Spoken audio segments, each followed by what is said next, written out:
Good morning friends, स्वागत है आपका पहल क्लासेस के यूट्यूब चैनल पे। आज हम बात करेंगे दोस्तों 20 अगस्त के डेली करंट अफेयर्स के बारे में। आज के करंट अफेयर्स में दोस्तों एज यूजुअल 15 क्वेश्चन हैं, उनके बारे में हम डिटेल में चर्चा करेंगे। तो दोस्तों बढ़ते हैं आज की थॉट में। दोस्तों, इतना सख्त बनो कि प्याज के सिवा आपको कोई रुला ना सके, ये लोग कुछ तो कहेंगे वरना ये जिंदा कैसे रहेंगे। दोस्तों, लोगों का काम कहना क्या होता है वो कहते रहेंगे, और जब आपकी सफलता आपके कदम चूमेगी तब इनके कुछ जो भी इनका बोल होते हैं, जो भी बोलते हैं, ये सब इनके पास ये निःशब्द हो जाते हैं।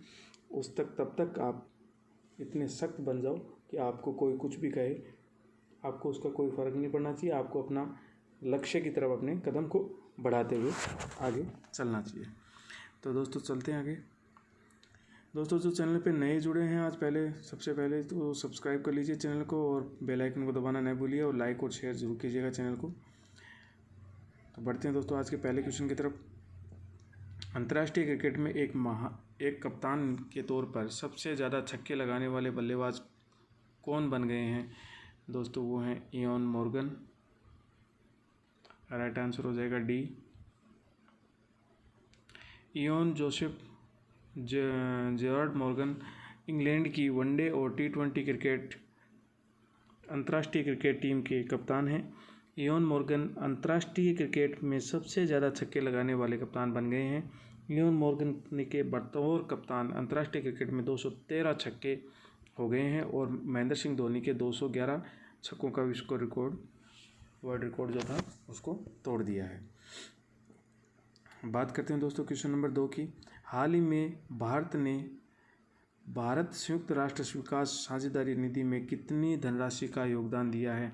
दोस्तों, वो है 15.46 मिलियन अमेरिकी डॉलर। राइट आंसर हो जाएगा इसका बी। भारत ने सतत विकास लक्ष्यों के प्रति अपनी विकासात्मक प्राथमिकता में विकासशील राष्ट्रों को समर्थन करने की अपनी प्रतिबद्धता के अंतर्गत यह धनराशि दान की है। बात करते हैं दोस्तों क्वेश्चन नंबर 3 की। भारतीय संघ लोक सेवा आयोग के नए अध्यक्ष कौन बने हैं? भारतीय संघ लोक सेवा आयोग के नए अध्यक्ष कौन बने हैं? दोस्तों, ये काफ़ी चर्चित भी रहे हैं अभी। Pradeep Kumar Joshi. Right answer A.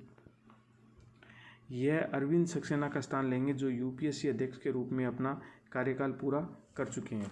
UPSC अध्यक्ष के रूप में प्रदीप कुमार जोशी का कार्यकाल 12 मई 2021 तक रहेगा। बात करते हैं दोस्तों संघ लोक सेवा आयोग UPSC देश के नौकरशाहों और राजनयिकों का चयन करने के लिए एक सिविल सेवा परीक्षा का आयोजित करवाता है। UPSC वार्षिक भारतीय प्रशासनिक सेवा IAS, जिसको बोलते हैं IAS, भारतीय पुलिस सेवा IPS और भारतीय विदेश सेवा IFS के अधिकारियों का चयन करने के लिए 3 चरणों का प्रारंभिक, प्रीलिमिनरी, मेंस एंड इंटरव्यू में सिविल सेवा परीक्षा आयोजित करवाता है। UPSC का मुख्यालय दोस्तों नई दिल्ली में है, और इसकी स्थापना 1 अक्टूबर 1926 में हुई थी। बात करते हैं दोस्तों क्वेश्चन नंबर 4 की। हाल ही में स्पोर्ट प्लेटफॉर्म WTF स्पोर्ट में किसे अपना ब्रांड एम्बेसडर नियुक्त किया है? तो दोस्तों, वो है हरमनप्रीत कौर, सुरेश रैना और उपयुक्त दोनों विराट कोहली को। तो दोस्तों, ये आंसर हो जाएगा दोनों को, हरमनप्रीत कौर को और सुरेश रैना को, दोनों को इसको ब्रांड एम्बेसडर बनाया है। यह एक स्पोर्ट्स गेमिंग प्लेटफॉर्म है। बात करते हैं दोस्तों क्वेश्चन नंबर 5 की। हाल ही में किस देश की संसद ने सरकारी उपकरणों पर चीनी स्वामित्व वाले वीडियो शेयरिंग ऐप टिकटॉक पर बैन लगाने वाला एक विधेयक पास किया है? तो दोस्तों, वो है संयुक्त राज्य अमेरिका। राइट आंसर इसका डी, अमेरिका ने किया है ये काम। यह विधेयक अब सीधा राष्ट्रपति डोनाल्ड ट्रंप के पास हस्ताक्षर के लिए भेजा जाएगा, जिसके बाद यह कानून में बदल जाएगा कि जो भी सभी सरकारी कर्मचारियों को टिकटॉक के डाउनलोड अथवा इस्तेमाल करने पर प्रतिबंध लगा देगा। बात करते हैं दोस्तों क्वेश्चन नंबर 6 की। हाल ही में किस देश की पुलित्जर पुरस्कार विजेता उपन्यास शर्ली एन ग्रो का निधन हो गया? तो दोस्तों, ये थी अमेरिका की। राइट आंसर इसका बी। इन्होंने 6 उपन्यास और 4 स्टोरी लिखी थी। सर्लिन ने 1965 में अपनी चौथी किताब the keepers of the house के लिए पुलिजर पुरस्कार जीता, जो कि ग्रामीण अलाबामा में एक धनी इंग्लिशमैन और उसकी अवसेत नौकरानी के बीच रोमांस के बारे में बताती है। इसके अलावा 1956 में उनकी book the black Prince and अंदर स्टोरीज को नेशनल बुक अवार्ड के लिए नामांकित किया गया। उनकी पहली पुस्तक द ब्लैक प्रिंस 1954 में प्रकाशित हुई थी। बात करते हैं दोस्तों क्वेश्चन नंबर 7 की। रो a history of India covert operations नामक पुस्तक किसने लिखा? दोस्तों वो हैं यतीश यादव। राइट आंसर इसका हो जाएगा ए।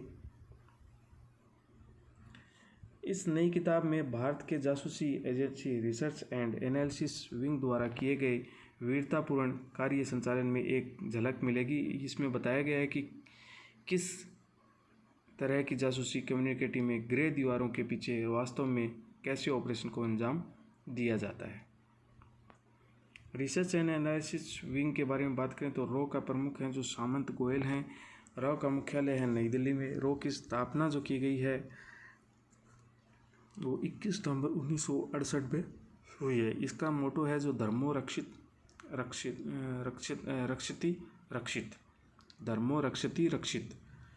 है। रो के संस्थापक जो हैं वो स्पाई मास्टर रामेश्वर नाथ काओ थे। बात करते हैं दोस्तों क्वेश्चन नंबर 9 की। किस राज्य सरकार ने तेंदुपत्ता संग्राहकों के लिए सामाजिक सुरक्षा योजना शहीद महेंद्र कर्मा तेंदुपत्ता संघर्ष समाज सुरक्षा योजना का शुभारंभ किया है? तो दोस्तों वो राज्य है छत्तीसगढ़। राइट आंसर इसका हो जाएगा सी। इस योजना के तहत राज्य के वन विभाग, छत्तीसगढ़ राज्य लघु वनोपज महासंघ द्वारा संयुक्त रूप से निष्पादित किए जाने के लिए पंजीकृत तेंदु कलेक्टरों के परिवारों को मुखिया की सामान्य मृत्यु यदि परिवार के मुखिया की आयु 50 वर्ष से अधिक नहीं हो तो अधिक नहीं हो और उसकी मृत्यु हो जाती है तो उसके नॉमिनी को अथवा उसके वारिस को 2 लाख रुपए तक की वित्तीय सहायता प्रदान की जाती है। बात करते हैं दोस्तों क्वेश्चन नंबर 10 की। भारतीय रिजर्व बैंक के वित्त वर्ष 2020-21 में मौद्रिक नीति समिति की दूसरी बैठक में रेपो दर को कितना रखा गया? तो ये रखा गया दोस्तों 4%। पॉलिसी रेपो रेट दोस्तों 4% और रिवर्स रेपो रेट जो रखा गया 3.35 और मार्जिनल स्टैंडिंग फैसिलिटी रेट जो रखा गया है दोस्तों वो है 4.25 और बैंक रेट जो रखा गया है दोस्तों वो सेम 4.25 है। बात करते हैं reserve bank of India. Reserve bank governor जो हैं अभी शक्ति कांता दास और इसका हेडक्वार्टर मुंबई में। इसकी स्थापना 1 अप्रैल 1935 में कोलकाता में हुई थी। बात करते हैं दोस्तों क्वेश्चन नंबर 11 की। हाल ही में एयरटेल पेमेंट बैंक ने खुदरा विक्रेताओं के लिए दुकान बीमा शुरू करने के लिए किस कंपनी के साथ साझेदारी की है? दोस्तों वो है Bharti AXA general insurance. Right answer इसका ए। ये पॉलिसी बाढ़, भूकंप, भूस्खलन, दंगों, हड़ताल और दुर्भावनापूर्ण नुकसान जैसी चोरी, आग और संबंधित खतरों से दुकानों के अंदर की संपत्ति को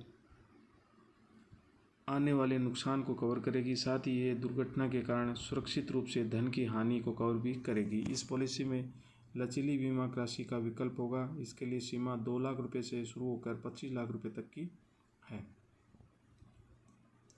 बात करते हैं दोस्तों क्वेश्चन नंबर 12 की। हाल ही में भारतीय रेलवे द्वारा तकनीकी खामियों के कारण ट्रेन में देरी और लंबे समय इंतजार को कम करने के लिए किस ऐप को लॉन्च किया है? दोस्तों वो है overhead equipment inspection app. Rail मंत्री हैं जो दोस्तों पीयूष गोयल हैं और रेलवे बोर्ड के जो अध्यक्ष हैं वीके यादव।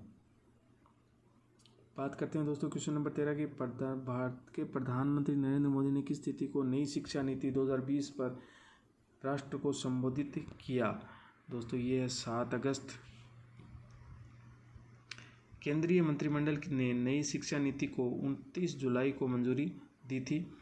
जिसने 1986 की 34 साल पुरानी राष्ट्रीय नीति की जगह ली है, जिसका उद्देश्य भारत को वैश्विक ज्ञान में महाशक्ति बनाने के लिए स्कूल और उच्च शिक्षा प्रणालियों में परिवर्तनकारी सुरक्षा का मार्ग प्रदर्शित करना है।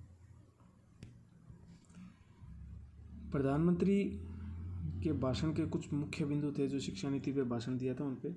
राष्ट्रीय अनुसंधान फाउंडेशन शिक्षा प्रणाली में प्रौद्योगिकी और शामिल करने के लिए विज्ञान के कदमों को सक्षम बनाने के लिए राष्ट्रीय शैक्षिक प्रौद्योगिकी फोरम NETF के साथ मिलकर काम करेगा। भारतीय अंतरिक्ष विज्ञान के वैज्ञानिक के कस्तूरी रंगन ने नई शिक्षा नीति 2020 का मसौदा तैयार करने में महत्वपूर्ण भूमिका निभाई है। राष्ट्रीय शिक्षा नीति को 3-4 वर्षों में व्यापक विचार विमर्श और लाखों सुझावों पर विचार विमर्श करने के बाद मंजूरी दी गई है।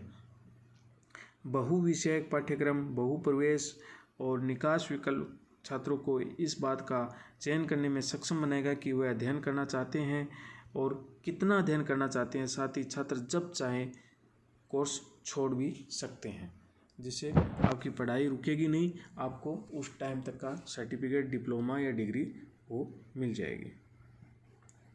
बात करते हैं दोस्तों क्वेश्चन नंबर 14 की। किस तिथि को राष्ट्रीय हैंडलूम दिवस मनाया जाता है? दोस्तों ये है 7 अगस्त। राइट आंसर इसका सी। भारत सरकार द्वारा हथकरघा उद्योग के महत्व के बारे में जागरूकता पैदा करने के उद्देश्य से 7 अगस्त को राष्ट्रीय हथकरघा दिवस के रूप में घोषित किया गया है।